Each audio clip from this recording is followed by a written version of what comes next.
Subscribe करें और bell दबाएं ताकि कोई खबर रह न जाए।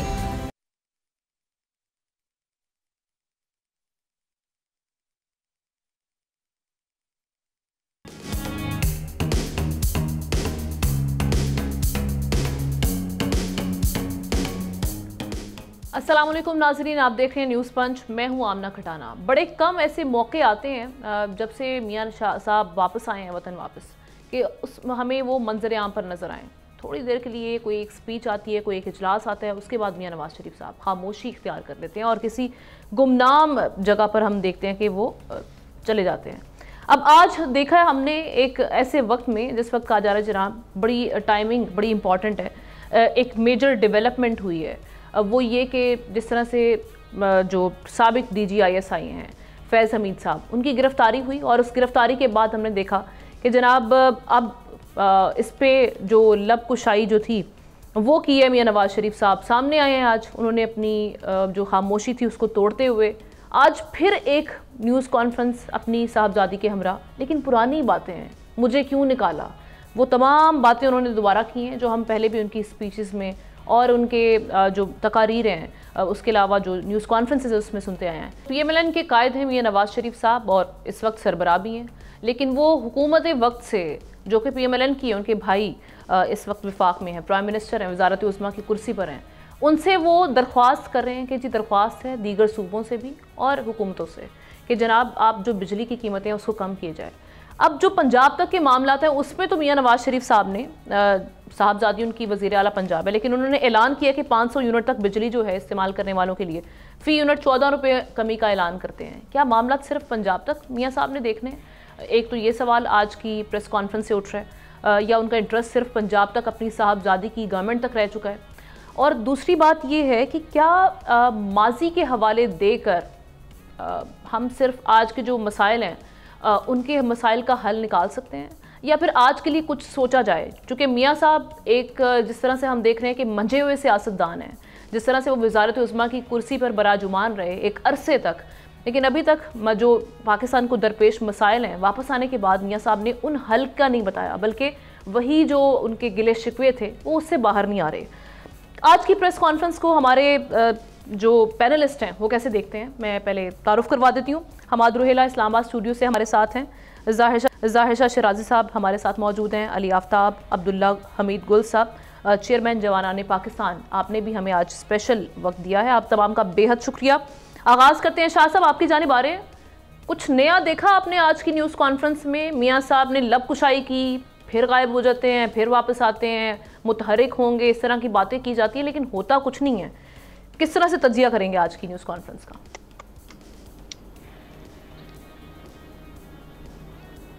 मेरे ख्याल में जो हालात चेंज हो रहे हैं और ख़ास तौर पर जो साबिक DGISI की गिरफ़्तारी और उसके बाद कुछ मज़ीद गिरफ़्तारियों की बात हो रही है और जिस तरीके से एक नैरेटिव बिल्ड किया जा रहा है, आप देख रहे हैं कि जो रूलिंग जमात है, PMLN है, कुछ पीपल्स पार्टी की भी लीडरशिप है, वो शायद प्रेडिक्ट कर रहे हैं। ये तो अब उनको ज़्यादा पता होगा क्योंकि वो हुकूमत में है कि शायद चीज़ें बड़ी तेज़ी से तब्दील हो रही हैं और इस इतनी बड़ी अरेस्ट के बाद शायद वो समझ रहे हैं कि मज़ीद वो करीब आ गए हैं सिस्टम के या मुक़्तदरा हलकों के, और यही वजह नज़र आती है कि मियां साहब की एक बार फिर जो है वो एंट्री हुई है।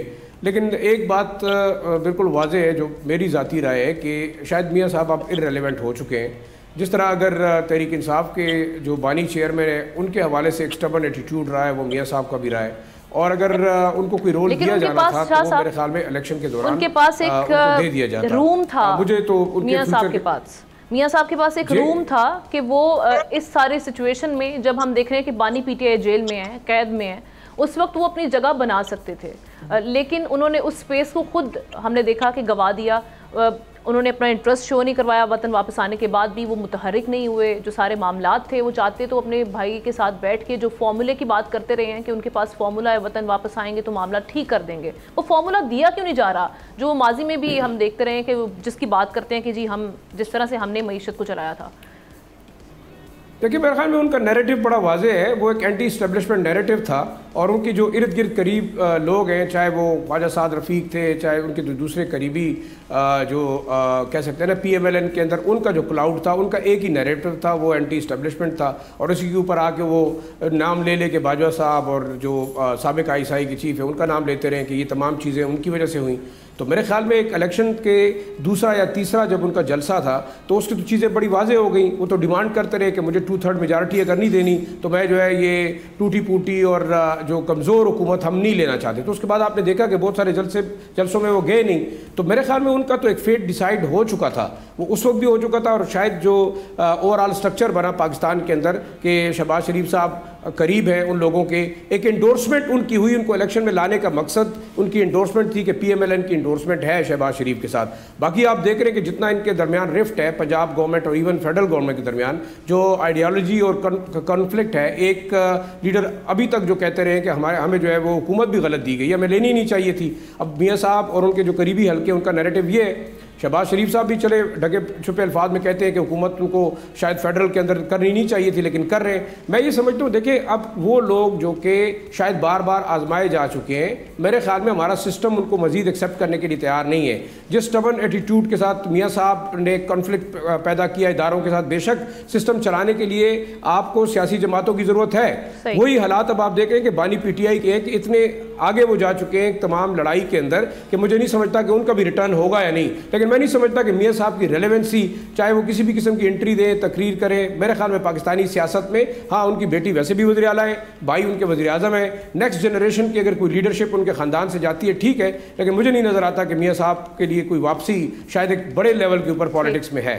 ठीक है हमाद, ये इन गिले शिकवों का कोई फ़ायदा है जो 3.5 साल अपने सियासी मुखालिफ पर आप तनकीद कर लें? आप समझते हैं आजकल की जो पॉलिटिक्स है उसमें ये सब चीज़ें चलेंगी, या फिर अब जो मौजूदा सूरत हाल है, पिछले अगर हम 2.5 साल देखें जो कि उनके भाई साहब चला रहे हैं मामला, शहबाज शरीफ साहब, उसका तो कोई हिसाब नहीं ले रहे मियाँ साहब, उसकी कोई बात नहीं की जा रही कि उसको किस तरह से देखा जाए, तज्जिया किया जाए कि वो कैसे मामला चले हैं अब तक। और अभी तक मसाइल को, जो हमें मसाइल दरपेश हैं, उनके हल की भी बात नहीं हो रही। तो इन चीज़ों से क्या आप समझते हैं कि कोई हाइप बनेगी या इनके वोटर्स जो हैं उनको ये कायल कर सकेंगे, मुझे क्यों निकाला? जी, सबसे पहले हमें ये समझना चाहिए कि सियासतदान और लीडर में क्या फ़र्क होता है।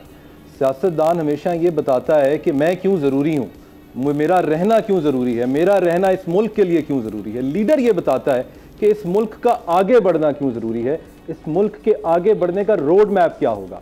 सियासतदान अपना ही पुराना रिकॉर्ड लेकर आएगा कि मुझे दोबारा नौकरी पे रखा जाए, मुझे दोबारा मौका दिया जाए क्योंकि मैंने ऐसा किया था। और ये बात कुछ हद तक दुरुस्त भी है, आदमी अपनी ही परफॉर्मेंस दिखा के लोगों को कन्विंस करेगा, वोट बैंक को कन्विंस करेगा कि उसका वापस आना क्यों ज़रूरी है।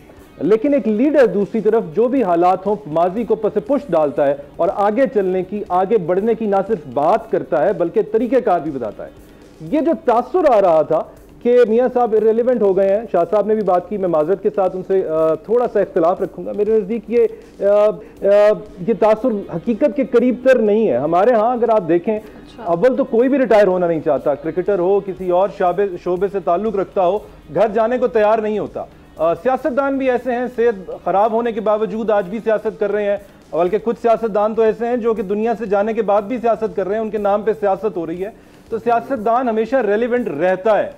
अगर अभी भी आप देखिए तो मियाँ साहब पावर पॉलिटिक्स में कहीं ना कहीं अपने रेलिवेंट होने का मैसेज देते रहे हैं। जब वो चाइना में एक निजी दौरे पे गए थे, उस वक्त भी मेरे ज़हन में एक ख्याल था, तब भी मैंने बात की थी कि कोई भी प्राइम मिनिस्टर जो रहा हो शख्स, उसका कोई भी दौरा सियासत से खाली नहीं हो सकता। ऐसा नहीं हो सकता कि उसके उस दौरे में कोई पॉलिटिकल एक्टिविटी ना हो। इस ख्याल को तकवीयत तब मिली जब राना सनाउल्लाह साहब का बयान फौरन आ गया कि हम मियाँ साहब को वापस सदर बनाना चाहते हैं। तो आप सोचते हैं कि आखिर ऐसी कौन सी श्योरिटीज और गारंटीज वहां देने या लेने गए थे जिसके बायस ये टाइमिंग बहुत जरूरी हो गई और इंतजार ना किया जा सका उनके वापस आने का। इसी तरीके से फिर डिप्टी प्राइम मिनिस्टर का ओहदा बनाया गया। आज तक हमारी अवाम, आप, हम सब सोच रहे हैं, ढूंढ रहे हैं कि आखिर हमें क्या फायदा हुआ इस नए ओहदे का, हमारे मसाइल कैसे तेजी से हल होने लग गए हैं। वो जवाब शायद हमें क़यामत नहीं मिलेगा, लेकिन एक जो मैसेज मिल गया, पॉलिटिकल मैसेज, वो यही था कि मियाँ साहब आज भी रेलेवेंट हैं, क्योंकि सब जानते हैं कि इसहाक डार साहब किस मियाँ साहब के ज्यादा करीब हैं। तो ये भी उनका एक पॉलिटिकल मैसेज था। ये बात दुरुस्त है कि मियाँ साहब अवामी पॉलिटिक्स नहीं कर रहे, वो मरीग में घूमते दिखाई देते हैं, वो आवाम की रिलीफ की बात करते दिखाई नहीं दे रहे थे। यही एक्सटेंशन हमें पॉलिटिक्स में उनकी पार्टी की तरफ से भी नजर आ रही थी। उनके जो लीडर्स हैं, उनके जो बाकी राना साहब हैं, मुशीरान हैं, वजीरान हैं, वो भी किसी हुकूमती पॉलिसी को ओन करते दिखाई नहीं देते थे। कंधे उचकाकर कह देते थे कि हमें पता नहीं है, या फिर हम जानते नहीं है, या फलाने से जाके पूछ लें। अभी भी आप देखिए 8 तारीख तक बिजली के बारे में जो बयान था, जो मैंने कल भी आपके सामने रखा, वो यही था कि इस वक्त मुमकिन नहीं है कि बिजली के बारे में, कीमतों के बारे में, महंगाई के बारे में कोई रिलीफ दिया जा सके। जब आप क्रोनोलॉजी ऑफ इवेंट्स देखते हैं तो आप सवाल उठाते हैं कि आखिर ऐसा क्या हुआ अगले 5-7 दिनों में? क्या कोई लोन अप्रूव हो गया? क्या कोई इन्वेस्टमेंट आ गई? कहीं से पैसे आ गए? तो कहां से ऐसा क्या हो गया जिसकी वजह से अब सब दोबारा आप अवामी पॉलिटिक्स में वापस आ रहे हैं? मेरे ख्याल से शायद इनको ख्याल करना चाहिए। इनको ऐसा हो सकता है, इनको ख्याल आ भी गया हो कि अवामी राब्ते बहाल करना इनके लिए ज़रूरी है। इनके सामने है जो पिछले इलेक्शन में परफॉर्मेंस रही है, वो इतनी तसल्ली बख्श नहीं रही। बेशक पावर पॉलिटिक्स में चुप रहना, दूर रहना भी सियासत होती है, लेकिन पीपल्स पॉलिटिक्स में, अवाम की पॉलिटिक्स में आपको अवामी बात करनी पड़ेगी। ठीक है अब्दुल्ला साहब, आपकी जानिब आ रही हूँ। ये अभी जो हम करंटली देख रहे हैं, तमाम चीज़ों में जो पॉलिसीज़ चल रही हैं, आप समझते हैं कि बड़ी मियाँ साहब की उसमें मुशावरत नहीं है? तभी वो आकर आज मुल्क में जो मसाइल हैं उनकी बात कर रहे हैं, लेकिन वो तमाम मलबा जो है गुज़श्ता हुकूमत पर डाल रहे हैं, और साथ ही साथ वो ये भी कह रहे हैं कि हुकूमत वक्त से उनकी ये गुजारिश है या दरख्वास्त है कि जो महंगाई का तूफ़ान है उसको ख़त्म किया जाए। बहुत शुक्रिया। देखिए, पहली बात यह है कि PTM 1 की हुकूमत जब आई तो उसके अंदर आपको याद है कि शहबाज शरीफ साहब जो है वो आए रोज़ जो है वो लंदन यात्रा पे रवाना हो जाते थे और वहाँ बड़े मियाँ साहब के साथ बैठ के मशावरत किया करते थे हर मामले के ऊपर। और उसके बाद जो है वो, जैसे आपने भी अपने शुरू में कहा कि वो जादू की छड़ी जो थी वो इकॉनमी को ठीक करने के लिए कि मियाँ साहब आएंगे और छड़ी चलाएंगे और मुल्क जो है बागो बहार हो जाएगा। ऐसा नहीं हुआ, और ना उनके पास ऐसी कोई छड़ी कल थी, ना उनके पास आज है। मियाँ साहब एक हारे हुए आदमी हैं, उनको अच्छी तरीके से पता है कि वो 3 दफ़ा वज़ीर आज़म की मसनद पर बैठ के उनको मालूम है कि उनके पास इन मसाइल का हल नहीं है। शाहिद खाकान अब्बासी साहब को भी वो ही लेके आए थे, और PDM की हुकूमत का मलबा जो है वो अपनी ही हुकूमत पे डाला जा रहा है। यानी कि कहा जा रहा है एक तरफ मरियम साहिबा कि जी वो, और फिर मियाँ साहब के जी वो महंगाई कम की जाए। किससे गिला कर रहे हैं? उनको अपने भाई से जो है उनको एहसास है कि मेरे साथ जो है वो विश्वासघात हुआ है, मेरे साथ जो है धोखा हुआ है, मुझे अपनों ही ने जो है वो डस लिया है, और ये उनका एहसास है। मैं ये नहीं कह रहा कि ये सही है या गलत है, लेकिन ये उनका एहसास है। और इसी वजह से उन्होंने कहा, अपनी इब्तदा जो शुरू की वो पंजाब की सियासत से की, और पंजाब की सियासत पे अपनी बेटी को भी लेके आए। वो हकीकत यह है कि वो मरियम नवाज साहिबा को वज़ीर आज़म की कुर्सी पे बैठ के देखना चाहते थे, और वो मरियम साहिबा जो है वो वज़ीर आज़म की कुर्सी के ऊपर बैठने का फ़िलहाल मुझे उनका कोई नज़र नहीं आ रहा। गो कि वो पंजाब की वज़ीर आला ज़रूर हैं, लेकिन कुछ अच्छे भी काम उन्होंने किए हैं। लेकिन हकीकत यह है कि वो शोएब साहब को सिर्फ इंस्ट्रक्शन देने से बात नहीं बनेगी। जिस दिन पंजाब में पानी नहीं खड़ा होगा, जिस दिन सड़कों पे पानी नहीं खड़ा होगा, उस दिन किसी शोएब को फ़ोन करके उसकी वीडियो या टिकटॉक बनाने की ज़रूरत नहीं पेश आएगी। असल मसला यह है कि जो मसाइल हैं, मुश्किलात हैं, तकलीफ़ हैं, परेशानियाँ हैं, इनका हल इन लोगों के पास है नहीं। ये इनको मालूम है कि मौजूदा सिस्टम के अंदर अगर इन्होंने चलना है तो सिर्फ जो है वो चरब ज़बानी और लोगों के ऊपर इल्ज़ाम तराशी, कभी वो बाजवा साहब पे इल्ज़ाम लगा दें, कभी वो किसी पे इल्ज़ाम धर दें, कभी वो फैट साहब की गिरफ्तारी को जो है वो सामने रखते हुए अपनी सियासत चमका लें, या कभी जो है वो इमरान खान साहब को जो है वो रगड़ लें। असल मसला यह है कि इन तमाम सियासतदानों के पास मुल्क के मौजूदा सूरत हाल का कोई हल नहीं है। नवाज शरीफ साहब ने IPPs पे क्या पॉलिसी दी, क्या बताया? उन्होंने क्यों नहीं बताया कि IPPs में कौन लोग इन्वॉल्व हैं? नवाज शरीफ साहब जो है हिंदुस्तान के ऊपर, कश्मीर के ऊपर क्या पॉलिसी दे रहे हैं?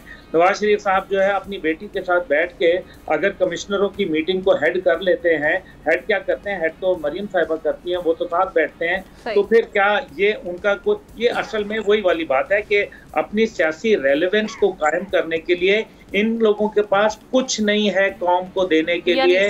ये सिस्टम का फेलियर है, और मियाँ साहब 3 दफ़ा वज़ीर आज़म रह चुके हैं, उनको इस बात का अच्छी तरीके से इल्म है कि मेरे पास मसाइल का हल मौजूदा सिस्टम के अंदर कोई नहीं। और अब अली, बज़ाहिर ये लग रहा है कि नैरेटिव भी बनाने के लिए कुछ राह नहीं है, कुछ PMLN के पास नया कुछ नहीं दिखा रहे, कोई नजरिया नहीं है, वो नजरिया डूब चुका है।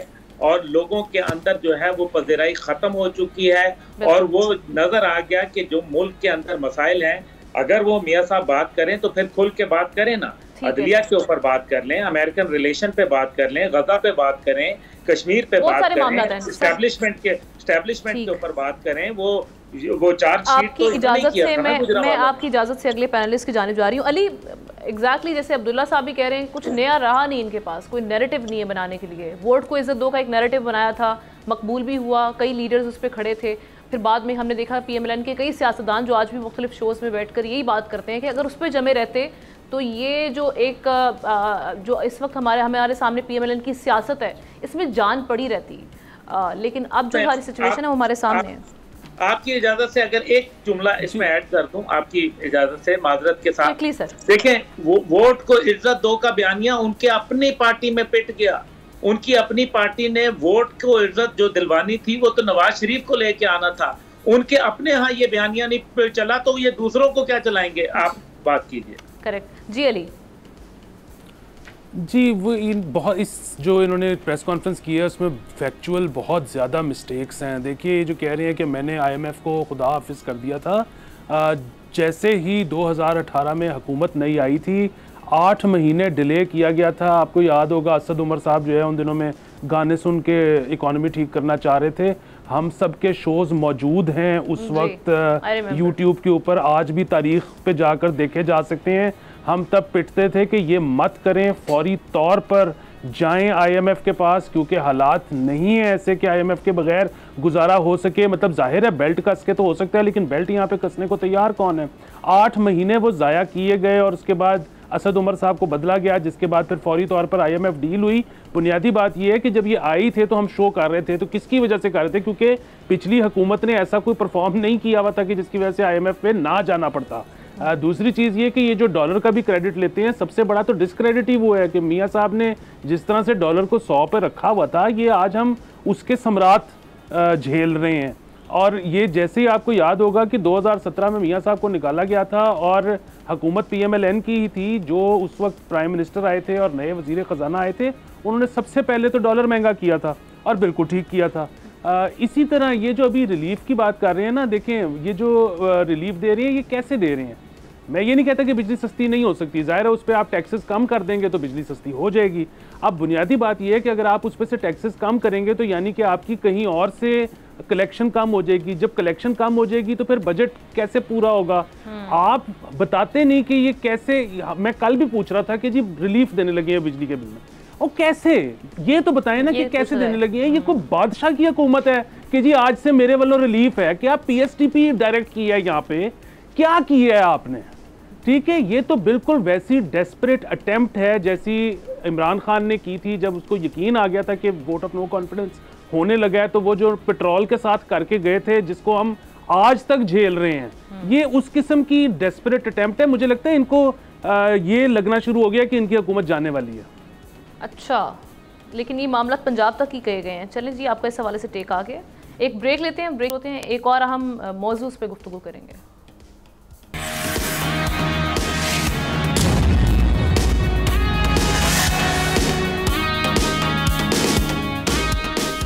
Welcome back. और आज खबर आई कि खैबर पख्तूनख्वा के वजीर बराए communication and works Shakeel Khan मुस्ताफ़ी हो गए। उन्होंने ये इल्ज़ाम आयद किया कि वज़ीर आला किसी और के इशारों पर काम कर रहे हैं, बैड गवर्नेंस है, करप्शन है, जिसकी वजह से सूबे में ठीक तरह से काम नहीं हो पा रहा। इसके अलावा आज हमने एक और चीज़ देखी कि एक तवील अरसे से मंजर आम से गायब रहने के बाद हमाद अज़हर कुछ माह पहले मंजर आम पर तो आए, लेकिन फिर गायब हो गए और गुज़श्ता रोज़ उन्होंने PTI पंजाब की सदारत से इस्तीफ़ा दे दिया। एक रैली को वो ज़रूर हमें लीड करते हुए दिखाई दिए 13 अगस्त की रात को, लेकिन अब उन्होंने बतौर जो PTI पंजाब की सदारत थी उससे मुस्ताफ़ी हुए और उन्होंने ये बात की है कि बेसिकली उनकी जो बात है वो बानी PTI तक मुकम्मल तौर पर पहुंच नहीं पा रही, जो फैसले होते हैं उस पर इम्प्लीमेंटेशन नहीं हो रही और वहाँ से बानी PTI की जो बातें हैं वो उन तक ठीक तरह से पहुँच नहीं पा रही, तो उनको फ़ायदा नहीं है इस सीट का। एक जानिब हम PTI के ये हालात देख रहे हैं और फिर जो अभी हमने मेजर डेवलपमेंट्स देखी इस हवाले से, साबिक DG ISI फैज़ हमीद साहब जिनको इस पार्टी से बड़ा जोड़ा जाता रहा, अब उनकी गिरफ्तारी और 3 मज़ीद साबिक फ़ौजी अफसरान उनकी गिरफ्तारी, PTI के लिए हालात कितने मज़ीद मुश्किल होने जा रहे हैं और पीटीआई में जो सारे मामलात चल रहे हैं, ये बेसिकली हो क्या रहा है? हमारे जो तज्जियाकार है उनकी अंडरस्टैंडिंग इस हवाले से क्या है? शाह साहब।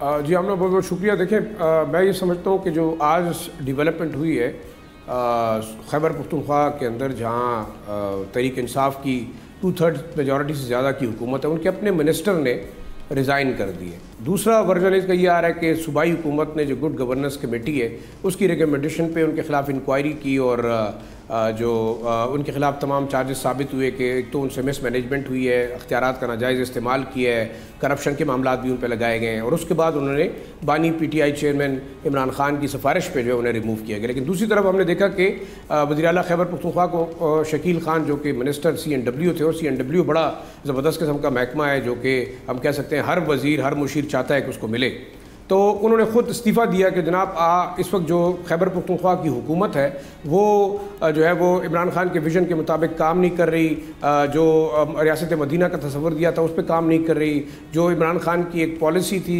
इस्टेब्लिशमेंट के हवाले से उस पर जो है काम नहीं कर रही, रादर जो चीफ मिनिस्टर हैं वो इस्टेब्लिशमेंट की लाइन टोक कर रहे हैं। तो ये बड़े सीरियस इल्ज़ामात है जो उन्होंने अपने इस्तीफ़े के अंदर लगाए। जो असल हक़ाइक़ क्या है? असल हक़ाइक़ ये है कि कुछ दिन पहले, तकरीबन 3-4 हफ्ते पहले, उमर अयूब साहब और शकील साहब जो कि दोनों बानी चेयरमैन से मिले और ये तमाम मामलात उन्होंने उनको बताया कि यहाँ खैबर पख्तूनख्वा के अंदर करप्शन बहुत ज़्यादा है, आप इसके हवाले से क्या करना चाहिए। तो ये भी इतलात हैं, बल्कि ये एक हकीकत है कि उनके बाद उन्होंने आके एक प्रेस कॉन्फ्रेंस की जिसमें उन्होंने ढके छुपे अल्फाज में सूबे की हुकूमत को वार्न किया कि ये मामला ठीक है। लेकिन देखिए, सबसे जो बड़ा ख़तरनाक मसला है वो है ये शख्स बड़ा अहम है इस लिहाज से कि जो पार्टी के अंदर ग्रुपिंग है इनको जोड़ा जाता है आतिफ खान ग्रुप से, जो बड़ा पावरफुल ग्रुप है, इमरान खान साहब के करीब भी हैं।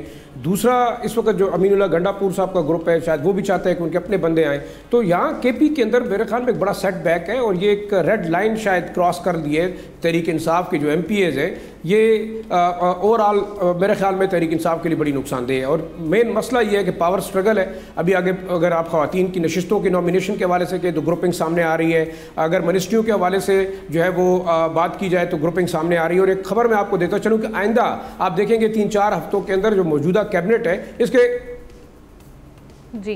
इसमें जो 4-5 ऐसे मिनिस्टर हैं जिनकी कारकर्दगी से सूबाई हुकूमत मुतमईन नहीं है। और आप देखेंगे कि खैबर पख्तूनख्वा की कैबिनेट में जल्द आपको नजर आएगा कि तब्दीलियां आई हैं और बहुत सारे मिनिस्टर्स को जो है अपनी कारकर्दगी ना दिखाने के ऊपर जो है वो फारिग किया जाएगा। तो बड़ा सीरियस सेटबैक होगा तहरीक इंसाफ के लिए, ख़ास तौर पर इन हालात में कि जो हम कह सकते हैं मुक़्तदर हल्के जैसे जनरल फैज़ को उनके साथ जोड़ रहे थे, बानी जो PTI है वो अपनी रिहाई और उसके हवाले से एक मूवमेंट चलाने की कोशिश कर रहे हैं। तो ये एक बड़ा सेटबैक होगा ओवरऑल पूरे पाकिस्तान के अंदर। और जैसे कि आपने हमाद अजहर और जो मोहम्मद असगर का इस्तीफ़ा है वो भी इसी रीज़न के ऊपर है कि बानी जो PTI के चेयरमैन है उनके पास उनको रसाई हासिल नहीं है, उनका जो मैसेज है वो बाकायदा सही तरीके से पहुंचाया नहीं जा रहा और जो जवाब आता है हर शख्स उसको अपने तरीके से करता है। इससे पहले भी हमने देखा कि जब पार्टी के अंदर रिफ्ट पैदा हुआ, जो सीटें लूज़ की गई, जो लेजिस्लेशन के हवाले से मामला थे, जो कानूनी चाराजोई के हवाले से मामला थे, वो नहीं हो सके। मरवत साहब को निकाला गया पार्टी से। तो ये तमाम चीज़ें ऐसी हैं कि मेरे ख्याल में ये PTI के लिए ज़्यादा नुकसानदेह हो सकती हैं अगले आइंदा आने वाले दिनों में अगर वो कोई ऐसी मूवमेंट चलाना चाहते हैं। लेकिन मैं ये समझता हूँ कि खैबर पख्तूनख्वा में शायद एक बहुत ख़तरे की घंटी है तहरीक इंसाफ की हुकूमत के लिए। अगर उसके अपने MPAs floor of the house पे उठ के खड़े हो जाए तो एक फॉरवर्ड ब्लॉक जो है मुझे तो बनता हुआ नज़र आ रहा है अगर यही हालात रहे, अगर इन मामलात को जल्द अज जल्द जो है वो पैचअप न किया गया। हालात है वहाँ पे। ठीक है अब्दुल्ला साहब, ये जिस तरह से हमाद अजहर साहब ये बात करते रहे हैं, उन्होंने तो मैसेंजर्स पर सवालात उठा दी ना, और मैसेंजर कौन है इस वक्त जो लीड कर रहे हैं? बैरिस्टर गौहर हो गए या फिर आपके उमर अयूब हो गए। तो फिर ये एक पहले भी डाउट्स थे कि जी PTI में जो इस वक्त जो सामने चेहरे मौजूद हैं वो नहीं चाहते कि बानी PTI बाहर आएँ। एक तो ये वाले मामलात हैं, फिर दूसरी जानिब जो अभी पख्तूनख्वा में सारी सिचुएशन हो रही है, PTI आपको लग रहा है कि आने वाले दिनों में मज़ीद पीछे की जानिब जाएगी? जी, इसमें तो कोई शक व शुबा नहीं है कि पीछे की जानिब जाएगी। उसकी बुनियादी वजह यह है कि जो इस टाइम पे दो शख्सियत जिनको आपने मैसेंजर का नाम दिया, एक का ताल्लुक जो है वो पीपल्स पार्टी के साथ है और एक जो है अपने 30 साल कैरियर के अंदर 5 पार्टियां जो है वो बदल चुके हैं। और जाहिर है अब इसमें जो डाई हार्ड किस्म के जो लोग हैं वो जो तहरीक इंसाफ के नज़रिए के साथ मुंसलिक हैं वो तो बिल्कुल अपने आप को मार्जिनलाइज कर हो गया। और बानी पीटीआई का ये आलम है कि वो एक ऐसी गाड़ी चला रहे हैं, ये एक ऐसा ही ड्राइवर है जिसकी आंखों पे पट्टी बांध दी गई है, लेकिन ड्राइविंग वो कर रहा है। और उसको कभी कोई कहता है दाएं स्टीयरिंग कर लो, कभी कोई कहता है बाएं कर लो, कभी कोई कहता है ब्रेक मार लो, कभी कोई कहता है एक्सेलरेटर दो। अब ऐसी सूरत में क्या होगा, वही जो अभी हो रहा है। अभी मसला यहाँ ये है कि जब एक पल में तोला पल में माशा की पॉलिसी है और ग्रुपिंग तो होनी है। इस टाइम पे सबसे ज़्यादा जो क्राइसिस है वो ये है कि आपकी पीटीआई के अंदर मेरे ख्याल में काउंसलर से लेके बड़ा लीडर जो है वो भी यही चाहता है कि मैं जो है इसका चेयरमैन बन जाऊं, और हर आदमी को दौड़ है कि वो बड़े ओहदे के ऊपर जो है वो पहुंच जाए। तो पीटीआई को ये भी अंदाज़ा था, पहले तो देखिए ना मुख्तलिफ किस्म के बयानिए बताए जा रहे थे, ये हो जाएगा वो हो जाएगा, कल जो है खान बाहर निकल आएगा, परसों ये हो जाएगा, डील हो गई, यूं कर दिया वो कर दिया। ये सिर्फ एक जाली बातें थी जिसका कोई नतीजा नहीं निकलना था। ये जो सांझे की हड्डियां थी, इसको तो चौराहे में फूटना ही था, इसका तो इवेंचुअली होना ही यही था। अभी दूसरी तरफ जो उनको इस टाइम पे जो रिक्वायर्ड है वो ये है कि वो पब्लिक के अंदर जाएं, अपना इमेज को बेहतर करें, वो एक मास मूवमेंट चलाएं ताकि अमेरिका में इलेक्शन के दिनों के अंदर कम से कम वो दुनिया में ये बावर करा सके कि हम एक बड़ी सियासी कुव्वत है और हमारे साथ हमारा इस्तेहसाल हो रहा है। लेकिन अगर उनके अपने सूबे के अंदर जहां जिससे जगह से वो ताकत को डिराइव करते हैं, अगर वहीं वो कमज़ोर पड़ जाते हैं तो वो ना 3 में रहेंगे और ना 13 में रहेंगे, क्योंकि उनकी मुश्किलात में इजाफा होगा, कमी नहीं होगी। जनरल फैड साहब की गिरफ्तारी और उससे उठने वाले नताइज जो नज़र आ रहे हैं वो इंडिकेट कर रहे हैं कि आइंदा आने वाले वक्तों में इसका खुरा जो है वो पीटीआई की लीडरशिप और 9 मई के वाक़यात से जाके जुड़ जाएगा। उसके बाद वो क्या करेंगे ये तो फिर वक्त ही बताएगा। लेकिन ये ज़रूर है कि जिसको जनरल बाजवा के साथ जोड़ना बिल्कुल गलत है। जनरल बाजवा ने अपने जो राहें थी वो जुदा कर ली थी फैज साहब से, और उन्होंने बाकायदा इसी वजह से, और खान साहब से भी, क्योंकि उन्होंने जो है वो जब 2021 के अंदर, पहले जुलाई के अंदर और फिर जब 2021 को अक्टूबर 6 को उन्होंने फैज साहब की ट्रांसफ़र कर दी थी, उसके बाद उनको ये लगा था कि कहीं कोई खिचड़ी बन रही है कि जो आईएसआई के सरबराह हैं वो उनकी कुर्बत है जाके बहुत वजीर आजम के साथ, और फिर वो देखने में भी आई। लेकिन बहरहाल ये तो एक अलहदा मैटर है कि वो क्या होगा, लेकिन इसमें फैज साहब जो जनरल बाजवा को जोड़ना मेरे ख्याल में ये गलत है। साथ ही साथ तो आपके जो इस वक्त मौजूदा वज़ीर हैं वो भी जोड़ रहे हैं ना, वो तो कई ख्वाजा साहब ने इतनी बार हवाला दिया कि किस तरह से उनकी सियासत में जो हम देख रहे हैं कि मुदाखलत थी उस मामलात में, सियासतदानों से मुलाकात, सहाफ़ियों से जो उन्होंने बातें की हैं, कई सहाफ़ी इस हवाले से गवाही दे चुके हैं, आके टीवी प्रोग्राम में बात कर चुके हैं।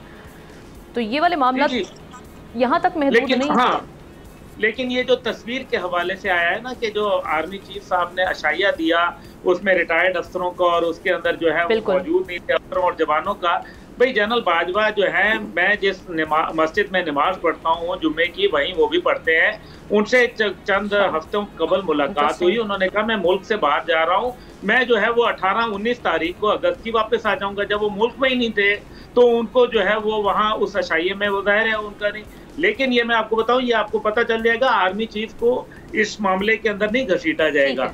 ये मामलात जो हैं इसके अंदर सिर्फ अभी देखिए ना, एक जेल खाना जात के हवाले से अभी गिरफ्तारी आई है, अभी इसके अंदर सिविलियन भी पकड़े जाएंगे और खुद मेरे ख्याल में कई सियासतदान भी लपेटे में आ जाएंगे, चाहे वो हुकूमत हो या कहीं और क्यों। बिल्कुल इसी हवाले से शर्जील इनाम मेमन साहब ने भी कल आके जो, और अता तारड़ साहब ने 9 मई के जो मामलात को लिंक किया है, वहाँ से हमें भी कुछ ना कुछ इंडिकेशन मिल रही है। अली, किस तरह से देख रहे हैं पीटीआई जो आने वाले मामलात हैं, इन मुश्किल हालात का पहले तो हम देखते रहे मुकाबला करती रही है, अब इनसे निकल पाएगी, कोई वे आउट निकलेगा इनसे?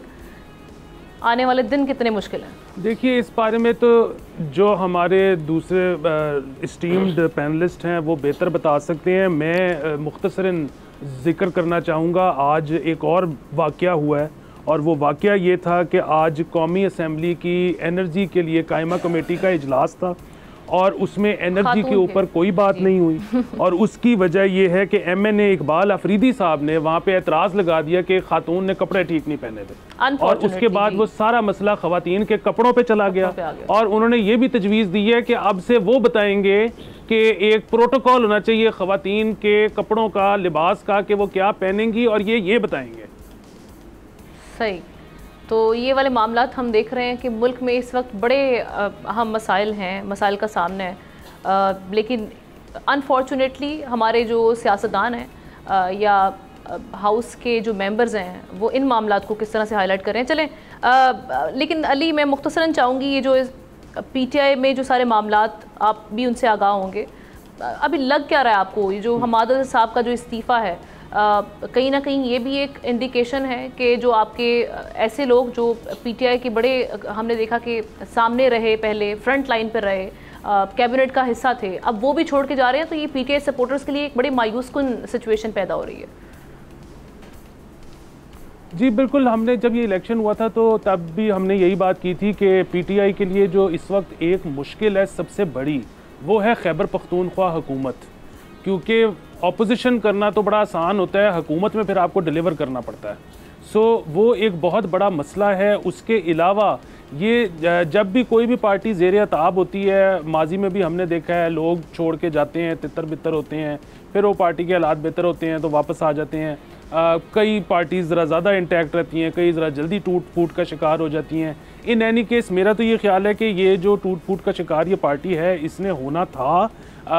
अगर खान साहब बाहर होते तो उसका एक फ़ायदा ये हो जाता दूसरों को कि खान साहब भी ये पार्टी की इस तरह से टूट फूट को रोक नहीं सकते थे। होता ये कि उसकी सारी जिम्मेदारी उन पर आयद होती, लेकिन अब क्योंकि वो बाहर नहीं हैं तो बेसिकली उन पर किसी किस्म की जिम्मेदारी आयद नहीं होती। वो तो हर चीज़ में ये कह के बड़ी आसानी से निकल जाते हैं कि मुझे तो पता नहीं कि डेली मामलात में हो क्या रहा है, मेरे से तो डेली राय नहीं ली जाती, मैं तो डेली के अपने जो फैसले हैं वो इम्प्लीमेंट नहीं करवा पाता। तो बेसिकली ये जो सारा कुछ हो रहा है इसकी जिम्मेदारी उन पर नहीं आयद हो रही, उनकी खुशकिस्मती है कि वो जेल में है। ठीक है अमाद, आपका एनालिसिस सारी जो इस सिचुएशन है क्योटिक जो हम देख रहे हैं इस वक्त PTI को लेके जो सारी सिचुएशन बनी है। जी आपकी बात के दो हिस्से थे, एक तो CNW के मिनिस्टर का जो रिज़ाइन किया गया है वो है, और दूसरा फिर पार्टी में रसाई है या रसाई नहीं, मैं दोनों के ऊपर अपनी राय दे देता हूँ। उससे पहले मैं अली का शुक्रिया अदा करूँगा, उनको खराज तहसीन दूंगा कि इन्होंने इतनी अहम मसले के ऊपर हम सब की नज़र दौड़ाई, जो कि मेरी नज़र से तो कम नहीं गुजरा था। हमें इस बारे में भी ज़रूर किसी दिन बात करनी चाहिए कि हम ख़वातीन के लिबास के ऊपर ही अपना ईमान क्यों ढूंढ रहे हैं। बिल्कुल। बहरहाल अब मैं अगर वापस आता हूँ अपने उस इशू के ऊपर जो आपने रेज़ किया है, CNW के बारे में शाह साहब ने कहा कि ये वो मिनिस्ट्री होती है जो कि हर मिनिस्टर लेना चाहता है। सर ने बिल्कुल दुरुस्त कहा, ऐसा ही है। ये मिनिस्ट्री यहाँ पर हो, प्रोविंशियल लेवल पे हो, फेडरल लेवल पे हो, इनके नीचे बड़ी अच्छे डिपार्टमेंट्स आते हैं, NHA जैसे डिपार्टमेंट्स आते हैं, PKHA जैसे डिपार्टमेंट्स आते हैं, डेवलपमेंट वर्क्स होते हैं, जहाँ फंड्स होते हैं वहाँ पर मिनिस्टर साहिबान जाना पसंद करते हैं। मैं ये नहीं कह रहा करप्शन के लिए ही जाना पसंद करते हैं, लेकिन अपने हल्के की बेहतरी के लिए अगर वो वहाँ कोई प्रोजेक्ट भी करना चाहते हैं तो उनको पोलिटिकल फ़ायदा होता है। मगर हमारे यहाँ देखा गया है कि हमेशा से हर हुकूमत में बैड गवर्नेंस तो खासा रहा है। किसी भी सूबे में चले जाएं कि फेडरल पे चले जाएं, जो हमारी प्रोजेक्ट मैनेजमेंट स्किल्स है वो नेक्स्ट टू ज़ीरो हैं। हमारे यहाँ जो अगर इन्हीं की बात कर ली जाए, जिन मिनिस्टर की बात हुई है, इनके दौरे हुकूमत की बात की जाए तो इनका जो फ्लैगशिप प्रोजेक्ट था पेशावर BRT, वो बहुत एम्बिशियसली इन्होंने अनाउंस किया कि हम 6 माह में मुकम्मल करेंगे। 6 माह का मतलब है 180 दिनों में। देखने में हमने देखा, आपने देखा, और सबसे बेहतर तो पेशावर के वासियों ने देखा कि 180 दिनों में तो वहां कुछ भी नहीं हुआ, 2-2.5 साल का अरसा लगा। और जहां 180 दिन का प्लान था, उस प्रोजेक्ट के अंदर मैं आपको बताता चलूं 3 से 4 हज़ार डिजाइन रिविजन हुई हैं। अच्छा। जिसमें 3 से 4 हज़ार बार डिजाइन रिवाइज किया जा रहा हो, वहां पर आप 180 दिन में कैसे चीजों को मुकम्मल करेंगे? ये तो इस सूबे की बात हो गई। ओवरऑल भी हमारे प्रोजेक्ट्स इसी किस्म की चीज़ों का शिकार होते हैं। ज़मीन एक्वायर अभी नहीं होती, ज़मीन अभी स्टे पे होती है, ज़मीन डिस्प्यूटेड होती है, प्रोजेक्ट अनाउंस कर दिया जाता है। दूसरी तरफ प्रोजेक्ट्स की आप बात करें BRT, नहीं जी, मैंने ये नहीं कहा, मैंने कहा कि ये जो BRT का था जो पिछले दौरे हुकूमत में हुआ, उसके अंदर भी ये सारी चीज़ें थी जो मैंने आपके सामने रखी। अब मैं ओवरऑल बात कर रहा हूँ। जनरली हमारे प्रोजेक्ट्स में ये होता है कि कहीं अगर रोड बननी है तो वहाँ की अभी ज़मीन ही एक्वायर नहीं की जाती, अभी वहाँ पर ज़मीन का पता ही नहीं होता कि वो किसकी है, डिस्प्यूटेड है या नहीं है। वहाँ पर यूटिलिटी जो गुजर रही है उसका क्या करना है, क्या नहीं करना। प्रोजेक्ट्स अनाउंस कर दिए जाते हैं, ना सिर्फ अनाउंस कर दिए जाते हैं बल्कि अवार्ड कर दिए जाते हैं, और अवार्ड करने के बाद कॉन्ट्रैक्टर को रोजाना डैमेजेस लगाए जा रहे होते हैं कि आप अपना काम क्यों नहीं कर रहे। इस तरीके से हमने अपने मुल्क के अंदर से कारोबारी हलकों को ख़त्म किया है, और आज हम सोच रहे हैं, पूछ रहे हैं कि ये लोग भाग क्यों गए हैं यहाँ से, ये अपना सरमाया लेके चले क्यों गए हैं। ये तो हमारी पुअर गवर्नेंस और बैड गवर्नेंस की बात एक हो गई। दूसरा जो आपका रसाई वाली बात है, वो उसके ऊपर मेरी कुछ रिजर्वेशंस हैं। मैं रोज़ाना देखने में आ रहा है कि किसी दिन आर्टिकल छप रहा है, किसी दिन ट्वीट हो रहा है, मीडिया से रोज़ाना बात हो रही है, इंटरव्यूज़ हो रहे हैं। तो फिर ये दूसरी तरफ जो हमें बताया जाता है कि रसाई नहीं है, तो किस तरह रसाई नहीं है, किस शख्स के साथ रसाई नहीं है। रोज़ाना की बेसिस पे तो आप इंटरव्यूज़ दे रहे हैं, आर्टिकल छप रहे हैं, खतूत लिख रहे हैं, सब कुछ हो रहा है, लोग आ जा रहे हैं, आपकी फैमिली के लोग मिल रहे हैं, तो किससे नहीं मिलने दिया जा रहा। फ़ोन पे भी रवाबित रखे जा रहे हैं लोगों के साथ। तो ये रसाई वाली बात कुछ समझ नहीं आती। बेसिकली हमारे साथ ये कह रहे हैं कि उनके ऊपर इतनी सख्त किस्म की मॉनिटरिंग है, उन पे इतना प्रेशर है कि वो खुद निकल नहीं सकते, इसलिए वो इन मैसेंजर्स के थ्रू अपना पैगाम अगर वो ऑपरेट भी करना चाहें तो वो उस तरह से खुल के नहीं कर पा रहे। देखिए, मैं उसके जवाब पे भी आता हूं। मैं पहले ये बताऊं कि ये मीडिया से इंटरव्यू जो किए जाते हैं, ये ओपन और पब्लिक ट्रायल्स के नाम पे किए जाते हैं। करेक्ट। ओपन और पब्लिक ट्रायल को भी समझिए कि वो क्या है और उससे क्या हकूक होते हैं। ओपन या पब्लिक ट्रायल का मतलब ये है कि जो अवाम है वो वहां एक्सेस रख सके और देख सके कि अक्यूज को फेयर ट्रायल दिया जा रहा है या नहीं, उसको बताया गया है कि उसके ऊपर क्या चार्जेस हैं, प्रोसिक्यूशन ने क्या मवाद पेश किया है, और क्या अक्यूज को डिफेंस का हक दिया गया या नहीं दिया गया। इसका मतलब ये नहीं है कि एक कैद में रहने वाले अक्यूज को आप मीडिया से इंटरव्यू करवाते रहेंगे और रोजाना करवाते रहेंगे। ये हकूक हमारे यहाँ सिर्फ पॉलिटिकल पार्टीज और अशराफिया के लिए ही है, रिगार्डलेस वो किस जमात से ताल्लुक रखते हो। आम इंसान के लिए नहीं है। कोई आम आदमी मुझे ये कर दिखा दे कि वो अदालत से बाहर निकले और मीडिया से बात करे, उसकी जो दुर्गत बनाई जाएगी, जिस तरीके से उसको प्रिजनर वैन में डाला जाएगा, ये हम सब जानते हैं। जो बात आप रसाई की कर रही हैं, वो रसाई जैसा मैंने पहले कह दिया, दोनों तरफ से मुझे लगता है कि ऐसा कोई मसला नहीं है, पैगाम भेजा जा सकता है, लिया जा सकता है। लेकिन रसाई के नाम पे अगर पार्टी पॉलिटिक्स को मैनेज करना चाहते हैं, ऐसे खान साहब के मेरे तक कोई चीज़ें नहीं पहुंची तो मुख्तलिफ बात है। और रसाई के नाम पे कोई लीडर्स अगर पार्टी छोड़ना चाहते हैं कि हम बात नहीं कर सक रहे, तो ये भी मुख्तलिफ बात है, रसाई का इशू नहीं है। सही है, यानी आप कह रही हैं ये कोई ये जो एक्सक्यूज़ बेसिकली ये बनाया गया है कि जी रसाई का एक इशू सामने आ रहा है हमाद अज़हर की जानिब से। अच्छा, एक और चीज़ पे शाह साहब मैं चाहूँगी क्विकली आपका टेक लूँ। ये जो अभी एक बड़ी गिरफ्तारी और उसके बाद मज़ीद गिरफ्तारियाँ हो रही हैं, जिसको लिंक किया जा रहा है, हम देख रहे हैं कि अभी जो हमारे हुकूमत में बैठे हुए शख्सियात हैं, अताउल्लाह तारड़ साहब भी, उसके बाद शर्जील इनाम मेमन की जानिब से जो कहा गया कि अभी देखिएगा ये ताने बाने जो हैं 9 मई से मिल रहे हैं और ये मास्टरमाइंड बेसिकली खान साहब थे। तो ये आप समझते हैं कि आने वाले जो दिन हैं ये मज़ीद मुश्किलात लेकर आए बानी PTI के लिए, उनके मिलिट्री ट्रायल की जानिब मामला जा रहे हैं?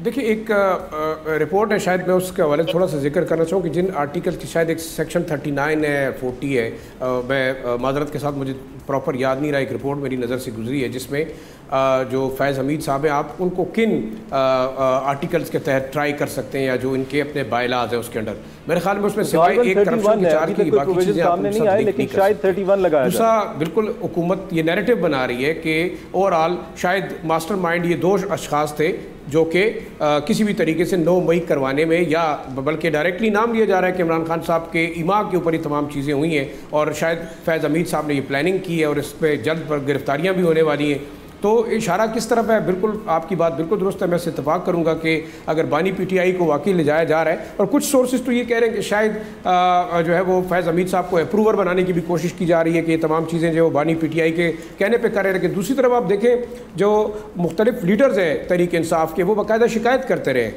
बहुत सारे लीडर्स ऐसे हैं जो गए खान साहब के पास कि उन्हें डिक्टेट किया जा रहा है फैज़ हमीद की जानिब से मुबैना तौर पर। अब ये कितना सच है कितना झूठ है, देखिए हुकूमत में बैठे हुए लोग हमसे ज़्यादा एक्सेस रखते हैं, लेकिन मैं ये समझता हूँ कि इस वक्त एक नैरेटिव ज़रूर बिल्ड किया जा रहा है हुकूमत की जानिब से कि वो अपने सियासी मुखालिफ कैदी नंबर 804 को मजीद टॉर्चर करें, मजीद प्रेशराइज करें और इन तमाम चीज़ों को 9 मई के साथ लिंक करें। लेकिन मैं ये समझता हूँ कि जैसे अब्दुल्ला भाई अगर मेरी बात से इत्तेफाक करेंगे कि फ़ौज का अपना मैकेनिज्म है, उस तरीके से वो ट्रायल भी करेंगे। और एक एतराज़ जो उठ रहा था वो ये था कि जनाब रिटायरमेंट के बाद क्यों फैज़ हमीद साहब को इतनी छुट्टी दी गई, तो एक तासुर ये भी था कि शायद उनकी मॉनिटरिंग हो रही थी, जब तमाम चीज़ें हुई तो उनका general court field court martial के लिए उनको जो है वो गिरफ्तार किया गया। बहरहाल ये देखें, जब तक इन्वेस्टिगेशन नहीं होती, चीज़ें हमारे पास ओपनली आती नहीं है, स्पेकुलेट करना कि किसको किससे लिंक किया जा रहा है वो एक अलग बात है। हम उसमें तबसरा करने से अगर गुरेज करें तो बेहतर होगा, लेकिन हुकूमत की ये बिल्कुल कोशिश है कि वो इन तमाम गिरफ्तारियों को लिंक करें 9 मई के साथ और डायरेक्टली चार्ज करवाएं।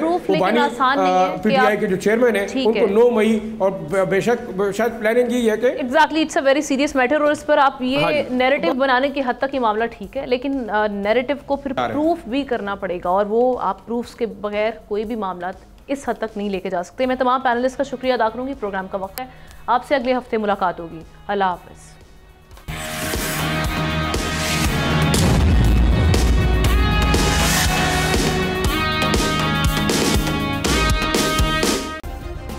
सब्सक्राइब करें और बेल दबाएं ताकि कोई खबर रह न जाए।